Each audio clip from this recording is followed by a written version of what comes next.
അവസാനത്തെ ദിവസം നമ്മൾ ഓടി ഓടി ഏകദേശം ഉടുപ്പി ആ ഒരു സൈഡിലെത്തിയിട്ട് നമസ്കാരം. നമ്മുടെ ചൂണ്ടപ്പണിയുടെ ലാസ്റ്റ് എപ്പിസോഡിലേക്ക് എല്ലാവർക്കും സ്വാഗതം. ചൂണ്ടയിലെപ്പോഴും നമുക്ക് ചേമീൻ മാത്രമല്ല കിട്ടാറ്, ചില സമയങ്ങളിൽ ഈൽ ഫിഷ് കിട്ടാറുണ്ട്. അതുപോലെ ചില സമയങ്ങളിൽ ഇതുപോലത്തെ നല്ല ഫ്രഷ് കണവയും കിട്ടാറുണ്ട്. ഇതിന് ജീവനുണ്ട് കേട്ടാ. ഇതിനെടുത്ത് നേരെ നമ്മളൊരു ഇഡ്ഡലി പാത്രത്തിൽ വെള്ളം നിറച്ച് അതിലേക്ക് വെച്ചേക്കാണ്. അപ്പോൾ ഏകദേശം ഒരു 2-3 കിട്ടുകയാണെന്നുണ്ടെങ്കിൽ പിന്നെ നമുക്ക് കറി വെക്കാനായിട്ടുള്ള വകുപ്പാവും. ഇതൊരെണ്ണമുള്ളൂ, ഒരെണ്ണം ആർക്കും തികയിലിട്ട. ഒരു സ്ഥലത്ത് നിന്ന് മറ്റൊരു സ്ഥലത്തേക്ക് മീനെ തേടിയുള്ള യാത്ര ഇപ്പോൾ എത്തി നിൽക്കുന്നത് ശരിക്കും മംഗലാപുരം ഉടുപ്പിയിൽ. ഇവിടെ നിന്നുണ്ടെങ്കിൽ നമുക്ക് മീൻ കിട്ടൽ കുറവെന്ന് പറയാൻ പറ്റില്ല, എന്നാലും കൂടുതലെന്ന് പറയാൻ പറ്റില്ല. ഒരു മീഡിയം ലെവലിൽ നമുക്ക് മീൻ കിട്ടുന്നുണ്ട്. അത് കിട്ടുന്നത് ഞാൻ മുന്നേ പറഞ്ഞ പോലെ തന്നെ നമുക്ക് ആ ഒരു ചെറിയ മീഡിയം ടൈപ്പ് മീനാണ് കിട്ടുന്നത്. അതുകൊണ്ട് നമുക്ക് ലാഭമാണ്. പിന്നെ അതുപോലെ ഇങ്ങോട്ട് കയറാൻ നേരത്ത് പല ടൈപ്പുള്ള ഫിഷിംഗ് ബോട്ടുകൾ കാണണ്ട. ഇത് ചാളപ്പണിക്കൊക്കെ പോണ ബോട്ടാണ്, വള്ളവും വലിച്ചുകൊണ്ടാണ്ട് പോണത്. അങ്ങ് ദൂരെ ഉള്ളിലേക്ക് കയറി പോണേണ്ട. മാംഗ്ലൂർ സൈഡിലൊക്കെ എനിക്ക് തോന്നുന്നു ചില സീസണിൽ ഈ ഫോക്കസ് ലൈറ്റ് വെച്ചിട്ടുള്ള മീൻ പിടുത്തം അലൗഡാണെന്ന് തോന്നുന്നുണ്ട്. കാരണം ലക്ഷങ്ങൾ വില തന്നെ ഫോക്കസ് ലൈറ്റുകൾ വെച്ചിട്ടാണ് ഇവർ മീനെ വളച്ചടിച്ച് പിടിക്കണേട്ടാ. അത് 2 ബോട്ട് 3 ബോട്ടൊക്കെ ഉണ്ടാവും. ഒരു ബോട്ട് ലൈറ്റ് ഇട്ട് കിടന്നു കഴിയുമ്പോൾ ആ ബോട്ടിൻ്റെ അടുത്തേക്ക് മീൻ വരുമ്പോൾ മറ്റേ ബോട്ട് ചുറ്റിനും ഇങ്ങനെ വലടിച്ച് അതിനുള്ളിൽ ട്രാപ്പാക്കി അങ്ങനെ എന്തോ സെറ്റപ്പാണ്. നമ്മൾ ആ പണി ചെയ്തിട്ടില്ല. ഒരു പ്രാവശ്യം പോകണമെന്നുണ്ട്. നമ്മൾ എന്തായാലും പോയി കാണിക്കോട്ടത്. നമ്മുടെ കൂട്ട ബോട്ട് തൊട്ടപ്പുറം തന്നെ ഉണ്ട്. അപ്പം ചേട്ടന്മാരെല്ലാവരും ചൂണ്ടിടണുണ്ട്. നമ്മുടെ ബോട്ടിൽ പുറത്തുനിന്ന് നോക്കാൻ നേരത്തുള്ളൊരു വ്യൂ ഇങ്ങനെ ഇരിക്കുള്ളൂ. ഫുൾ ടൈം നമ്മൾ കാണിച്ചേക്കണ് ഉള്ളിൽ നിന്നുള്ളൊരു വ്യൂ അല്ലേ. പുറത്തുനിന്നുള്ളൊരു കാഴ്ച ഇതുപോലെ ഇരിക്കുള്ളൂ. ചൂണ്ടയും റോളൊക്കെ നല്ല വലിഞ്ഞായിരിക്കുള്ള കിടക്കണം. ഒരു 4 മണിയായപ്പോഴേക്കും സഞ്ചപ്പൻ ചേട്ടൻ്റെ ചായ ആയിട്ട് എത്തിയട്ടാ. ചായ മതി മതി മതി. റേഷൻ വെക്കാൻ നേരത്ത് ബോട്ടിനകത്ത് കവർ പാലുണ്ടാവും. ചില സമയങ്ങളിൽ നമ്മൾ ഡേറ്റ് കഴിഞ്ഞു പോലെ. അപ്പോൾ അങ്ങനെയുള്ള സിറ്റുവേഷനൊക്കെ വരികയാണെന്നുണ്ടെങ്കിൽ നമുക്ക് ബോയിൽഡ് മിൽക്കാണ് കൂടുതലും ബോട്ടുകാർ യൂസ് ചെയ്യാറുള്ളത്. അതായത് നമ്മൾ ഈ തിളപ്പിച്ചാറ്റിയ പാലിൻ്റെ ഒരു പാക്കറ്റ് വാങ്ങാൻ കിട്ടും. അത് നേരെ എടുത്ത് ബോട്ടിൽ സ്റ്റോർ ചെയ്ത് കഴിഞ്ഞാൽ കുറേ നാൾ കൂടുതൽ നിന്നുള്ളത്. സഞ്ചപ്പൻ ചേട്ടനാണെന്നുണ്ടെങ്കിൽ എല്ലാവർക്കും അമരം തൊട്ട് അണിയും വരെയും ചായ കൊടുത്തുകൊണ്ടിരിക്കുന്ന വേണ്ടി കാണുന്നത്. ഇന്ന് നമ്മൾ മിക്കവാറും കരയിലേക്ക് ഓടാനായിട്ടുള്ള സാധ്യത ഉണ്ട് കേട്ടോ. അപ്പം കരയിലേക്ക് പോവുകയാണെന്നുണ്ടെങ്കിൽ നമുക്ക് കൊച്ചിയിലേക്ക് ഇവിടെ നിന്ന് ഏകദേശം ഒരു 260 നോട്ടിക്കൽ മൈലോളുണ്ട്. അതായത് അപ്രോക്സിമേറ്റ് ഒരു 450 അത്രയും വരോട്ടെ, 450 കിലോമീറ്ററോളം വരോട്ടെ. അപ്പോൾ എങ്ങനെ പോയി കഴിഞ്ഞാലും ഒരു 2 ദിവസം 2.5 ദിവസം വേണം. അപ്പോൾ വെള്ളമൊഴുക്കും കാര്യങ്ങളൊക്കെ അനുസരിച്ച് ചിലപ്പോൾ വൈകാനും അതുപോലെ വെള്ളമൊഴുക്കും അനുസരിച്ച് നമുക്ക് നേരത്തെ എത്താനൊക്കെ ഉള്ള ചാൻസ് ഉണ്ട് കേട്ടോ. പയ്യപ്പോൾ ബോട്ട് അതായത് ഏകദേശം ഒരു 6-7 സ്പീഡ് അല്ലെങ്കിൽ വെള്ളമൊഴുക്കൊക്കെ ആണെന്നുണ്ടെങ്കിൽ അതിൽ കുറവായിരിക്കുള്ളൂ കിട്ടുന്നത്. നമുക്ക് 4 സ്പീഡ് 5 സ്പീഡൊക്കെ വെച്ചേ പോകുള്ളൂ. അധികം തള്ളി വെച്ചൊന്നും നമ്മൾ പോകത്തില്ല കേട്ടോ. കാരണം ഡീസൽ ലാഭിക്കാൻ വേണ്ടിയിട്ടാണ്. അപ്പോൾ അതായത് നമുക്ക് ചേമീൻ ചറവറ എന്നും പറഞ്ഞ് ഇങ്ങനെ വന്നുകൊണ്ടിരിക്കുകയാണ്. ലാസ്റ്റ് ഡേ ആയതുകൊണ്ട് ചേമീനാണെന്നുണ്ടെങ്കിൽ ഇഷ്ടം പോലെ കിട്ടിക്കൊണ്ടിരിക്കുന്നുണ്ട്. എന്തായാലും നമുക്ക് കുറഞ്ഞ നല്ല രീതിയിലുള്ള പണി കിട്ടിയിട്ടുണ്ട് കേട്ടോ. കിട്ടിയ മീനുകളെല്ലാം തരംതിരിച്ച് ഓരോ ബോക്സിലേക്ക് ആയിക്കൊണ്ടിരിക്കുകയാണ്. ചെറുതും വലുതുമായിട്ടുള്ള മീനുകളൊക്കെ മാറ്റിക്കൊണ്ടിരിക്കേണ്ട. ഇന്ന് കൂടുതലും നമുക്ക് വന്നേക്കണത് ചേമീനാണ്. വേറെ ഉണ്ണിമേരിയ കലവ അങ്ങനെ ഒന്നും നമുക്ക് വന്നിട്ടില്ല ഇത്രയേറായിട്ടും. കൂടുതലും കിട്ടിയത് ചേമീൻ തന്നെയാണ്. ചേമീൻ കിട്ടുമ്പോഴാണ് നമുക്ക് അത്യാവശ്യം റേറ്റ് ഉള്ള കേട്ടോ. ഈ ഒരു സൈസ് അതായത് ഈ മീഡിയം സൈസ് മീൻ കിട്ടാൻ നേരത്താണ് നമുക്ക് അത്യാവശ്യം റേറ്റ് കിട്ടണം കേട്ടോ. കഴിഞ്ഞ വീഡിയോയിൽ ഞാൻ പറഞ്ഞിരുന്നു. അടുത്ത പരിപാടി നമ്മൾ പിടിച്ച മീനുകളെല്ലാം സ്റ്റോർ റൂമിൻ്റെ ഉള്ളിലേക്ക് ഇറക്കേണ്ട.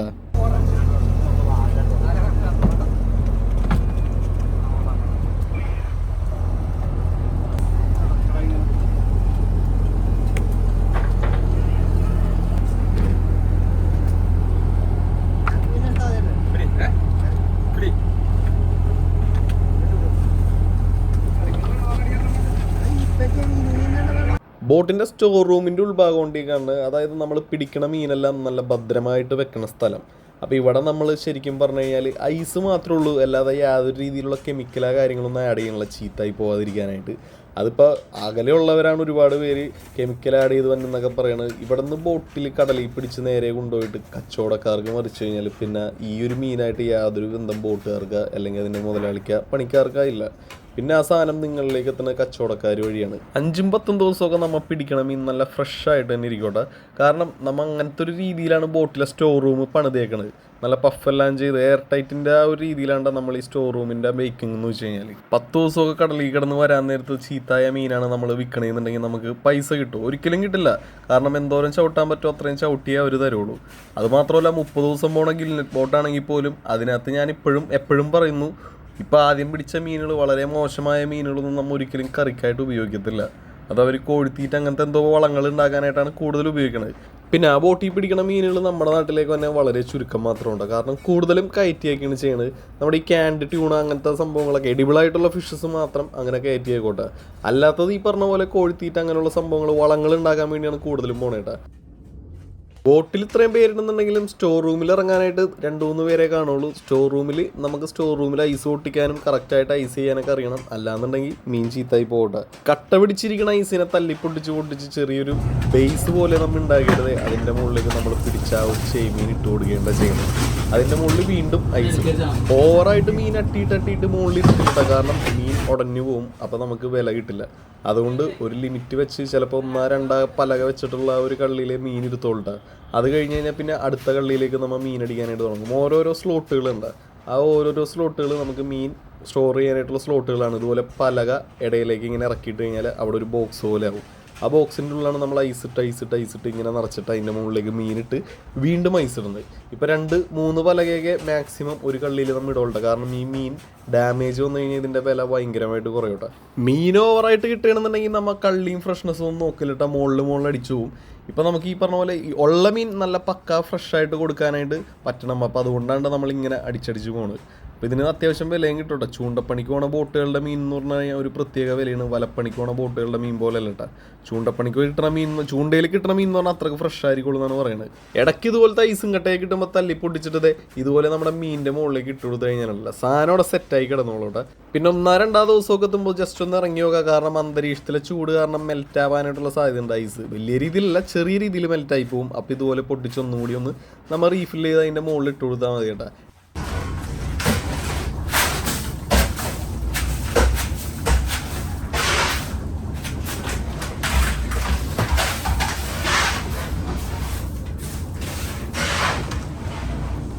ആദ്യത്തെ സെറ്റിൽ നമുക്ക് ചെമ്മീൻ മാത്രമാണ് കിട്ടിയെന്നുണ്ടെങ്കിൽ രണ്ടാമത്തെ സെറ്റിൽ ഇത് വീണ്ടും ചൂണ്ടിയിട്ട് കഴിഞ്ഞപ്പോൾ ഓറഞ്ച് കളറായിരുന്നു കേട്ടോ ഫുൾ ആ ഒരു ബോട്ട് മൊത്തം. അതായത് ഉണ്ണിമേരിയും അതുപോലെ തന്നെ വെറൈറ്റി മീനുകളാണ് നമുക്ക് കിട്ടിക്കൊണ്ടിരുന്നത്. ബോട്ട് കുറച്ച് മാറി, നമ്മൾ നേരത്തെ നിന്ന സ്ഥലത്ത് നിന്ന് മാറി വേറെ കല്ലിൻ്റെ മുകളിലാണ് നിൽക്കണത്.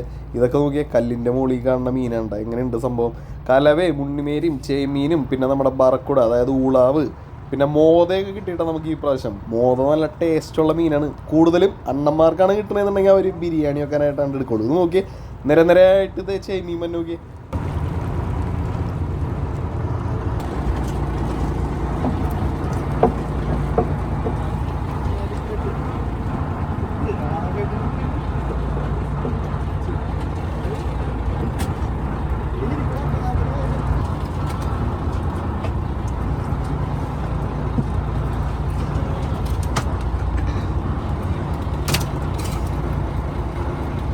മീനെ പിടിച്ചാൽ മാത്രം പോരട്ടെ, അതിൻ്റെ വായിൽ നിന്ന് ഹുക്ക് ഊരിയെടുക്കാനായിട്ട് പഠിക്കണം കേട്ടോ. അതായത് ഓവറായിട്ട് ഡാമേജ് ഉള്ള രീതിയിൽ ഹുക്ക് ഊരിയെടുത്ത് കഴിഞ്ഞാൽ നമുക്ക് മീനിൻ്റെ വില കുറയും. അപ്പോൾ അതുകൊണ്ട് നല്ല സ്മൂത്തായിട്ട് ഊരിയെടുക്കാനായിട്ട് നമ്മൾ മനസ്സിലാക്കണം കേട്ടോ.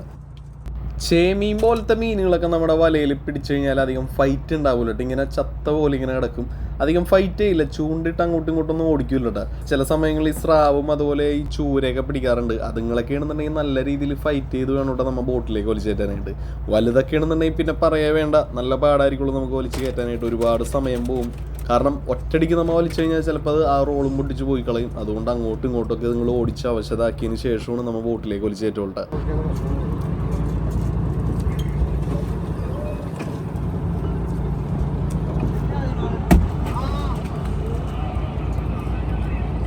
നമ്മുടെ ഫൈൻഡിങ് നിമോ പടൂലേ, അതിനകത്ത് ആ നീമോൻ്റെ അമ്മനെ കുന്നളയണ് ഏകദേശം 45ഓളം മുട്ട നശിപ്പിച്ചുകളയണത് ഇവനാണ്ട. ഇവനെ ഞങ്ങളങ്ങ് പൊക്കി. പാറക്കുടിയാണ് നമ്മുടെ ഊളാവെന്നൊക്കെ പറയും. കല്ലിൻ്റെ മുകളിലാണ് മെയിനായിട്ട് ഉണ്ടാവുന്നത്. പല്ലോക്കി കണ്ടാ, ചത്തിട്ടില്ല, ജീവനുണ്ട് കേട്ടാ. പോസ് കൊടുത്തേ. നീ ആ പാവൻ നീമോനെ കുന്നളയൂലേ കണ്ടാ. ഇതിൻ്റെ ഈ പല്ല് വെച്ചൊരു കടിയെ കിട്ടിക്കഴിഞ്ഞാലുണ്ടല്ലോ നല്ല രസമായിരിക്കും. ഓക്കെ, സമയം ഒരു 6 മണി ആവാറായിട്ടുണ്ടാവട്ടെ. നമുക്ക് മീൻ കിട്ടണമെന്നുണ്ടെങ്കിൽ കുറഞ്ഞു വന്നുകൊണ്ടിരിക്കുകയാണ്. ഇരുട്ടാവും തോറും നമുക്ക് മീനിൻ്റെ ലഭ്യത കുറയോട്ടെ. അപ്പോൾ അതെ, ഇതാണ് മോത എന്ന് പറയുന്ന മീൻ. അണ്ണന്മാരുടെയൊക്കെ ഒപ്പം പോകാൻ നേരത്ത് ഇതിനെയാണ് കിട്ടണമെന്നുണ്ടെങ്കിൽ അവർ അപ്പം തന്നെ ഓൺ ദ സ്പോട്ടിൽ വറുത്ത് നല്ല അടിപൊളി ബിരിയാണിയൊക്കെ വെച്ച് തരോട്ടെ.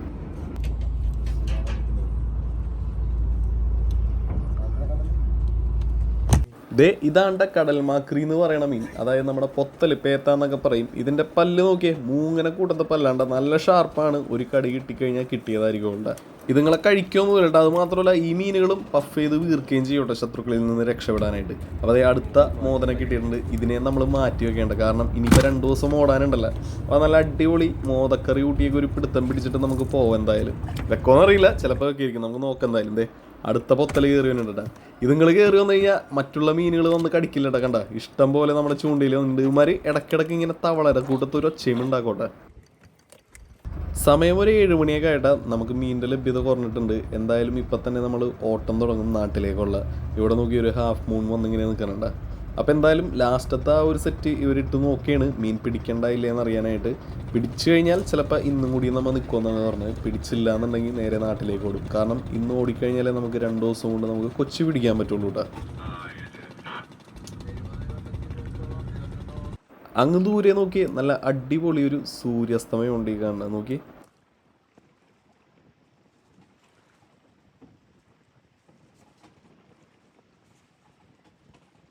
റോള് മടക്കിക്കോളാൻ പറഞ്ഞ് എല്ലാ ചേട്ടന്മാരും റോള് മടക്കേണ്ട. അതേസമയം നമ്മുടെ അനിച്ചേട്ടനും അതുപോലെ തന്നെ പെപ്പും കൂടിയും കിട്ടിയ മീനുകളെല്ലാം ഓരോരോ ബോക്സിലേക്ക് ആക്കിക്കൊണ്ടിരിക്കുകയാണ്. വൈകുന്നേരം ആയപ്പോൾ തൊട്ട് നമുക്ക് ചേമീനേലും കൂടുതൽ കിട്ടിയത് കലവേണ്ട. പിന്നെ ഉണ്ണിമേരിയും കിട്ടിയിട്ടുണ്ട്. റെഡ് സ്നാപ്പർ എന്ന് ഇംഗ്ലീഷിൽ പറയൂട്ടോ.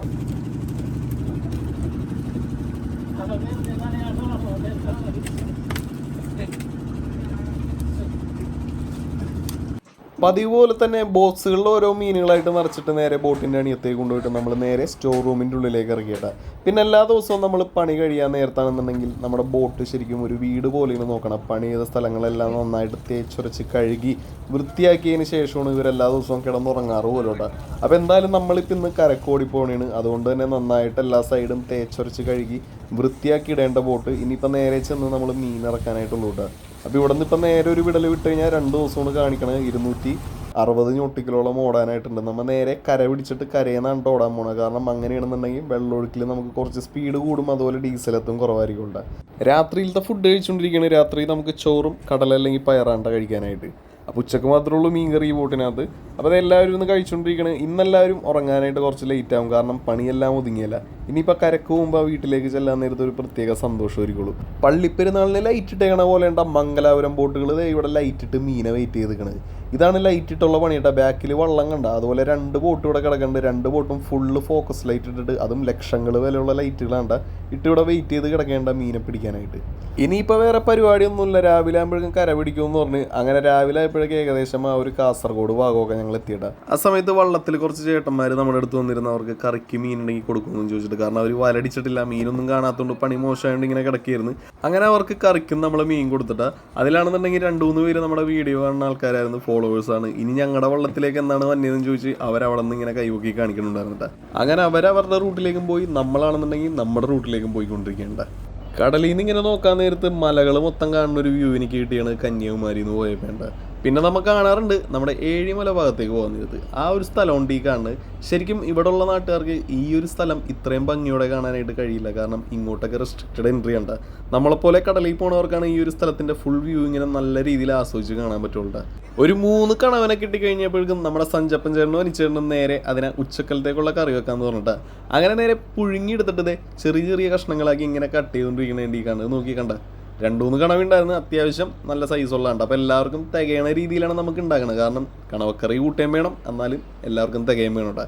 അപ്പോൾ ജോണിച്ചേട്ടനും എല്ലാവരും ദയോടെ ഇരിക്കേണ്ട അണിയത്തോരോ കഥകളൊക്കെ പറഞ്ഞിരിക്കുകയാണ്. ഒരു സിമ്പിൾ കണവ റോസ്റ്റ് ആണ്ടപ്പം ഉണ്ടാക്കുന്നത്. ചട്ടി വെച്ച് അതിലേക്ക് എണ്ണ ഒഴിച്ച് സവാള, പച്ചമുളക്, ഇഞ്ചി, തക്കാളി ഇതെല്ലാം കൂടി ഇട്ട് നന്നായിട്ടൊന്ന് വഴറ്റിയെടുത്തിട്ട് പിന്നെ ശേഷം നമുക്ക് ആവശ്യമുള്ള മസാലപ്പൊടികളും കാര്യങ്ങളെല്ലാം ഇട്ട് കൊടുത്ത് നന്നായിട്ടൊന്ന് വഴറ്റിയെടുത്തിട്ട് മുളക് പൊടി ഇടുന്നുണ്ട്, നിങ്ങൾ പേടിക്കരുതിട്ട്.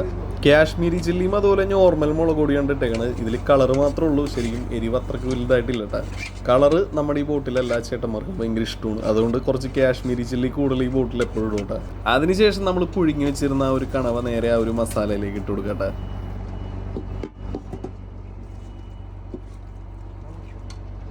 പിന്നൊന്നും നോക്കണ്ട, നല്ലോണം കൈവിടാണ്ട് അങ്ങോട്ട് ഇളക്കി ആ വെള്ളമൊന്ന് വറ്റി നല്ല കുറുകിയ ഒരു ടൈപ്പ് ഗ്രേവി വരും. ആ ഒരു ടൈം ആകുമ്പോഴേക്കും നേരെ എടുത്ത് മാറ്റുക, ചോറിൻ്റെ ഒപ്പം അങ്ങോട്ട് കഴിക്കുക. സൂപ്പർ ടേസ്റ്റാണ്. അധികം മസാലകളൊന്നുമില്ല, പക്ഷേ എന്നാലും നല്ല അടിപൊളിയായിട്ട് വെച്ചിട്ടുണ്ട്. എല്ലാവർക്കും ഒരേ രീതിയിൽ വിളമ്പി കൊടുത്തുകൊണ്ടിരിക്കുന്നു. ചട്ടി പഠിക്കാനായിട്ട് ഞാനാണ് നിന്ന് അപ്പോഴേക്കും പുള്ളിക്കാരൻ്റെ ഉള്ളിലേക്ക് ചോറിട്ട് നന്നായിട്ട് മിക്സ് ചെയ്ത് കഴിച്ചുകൊണ്ടിരിക്കേണ്ട. ഇങ്ങനെ കഴിക്കണതിൻ്റെ വൈബ് അതൊന്ന് വേറെ തന്നെയുണ്ട. അതിൻ്റെ ആ ഒരു ടേസ്റ്റ് നമ്മൾ എത്ര പറഞ്ഞു കഴിഞ്ഞാലും നമുക്ക് പറഞ്ഞറിയിക്കാൻ പറ്റില്ല. അതങ്ങനെ കഴിച്ചവർക്ക് അത് മനസ്സിലാവുന്നുണ്ട്. അങ്ങനെ കുറച്ച് ചോറും കണവക്കറിയൊക്കെ ആയിട്ട് ബോട്ടിൻ്റെ അണിയത്ത് പോയിരുന്ന് കഴിക്കാമെന്ന് ഞാൻ വിചാരിച്ചിട്ട്. ഓക്കെ, കടലിൽ ഇങ്ങനെ ഇരുന്ന് കഴിക്കാനായിട്ടുണ്ടല്ലോ അടിപൊളി. നല്ല സൂപ്പർ കണവ റോസ്റ്റ്, കുറച്ച് നാരങ്ങച്ചാറ് ഇങ്ങനെ എടുത്തിട്ട്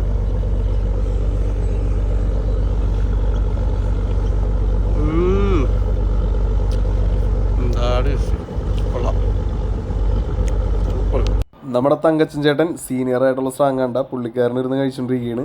അതുപോലെ കര കണ്ടിങ്ങനെ പോകുമ്പോൾ ഒരു സുഖമുണ്ടല്ലോ, അത് പറഞ്ഞറിയിക്കാൻ പറ്റില്ല. 5-8 ദിവസം കര കാണാണ്ടിരുന്നിട്ട് പെട്ടെന്ന് ഇങ്ങനെ കാണുമ്പോൾ അത് പറഞ്ഞറിയിക്കാൻ പറ്റില്ല. അതൊരു വല്ലാത്തൊരു എക്സൈറ്റ്മെൻ്റ് ആണ് നമുക്ക്. പിന്നെ 30 ദിവസമൊക്കെ പോയി വന്നെയാണെന്നുണ്ടെങ്കിൽ പിന്നെ പറയേ വേണ്ടട്ടാ.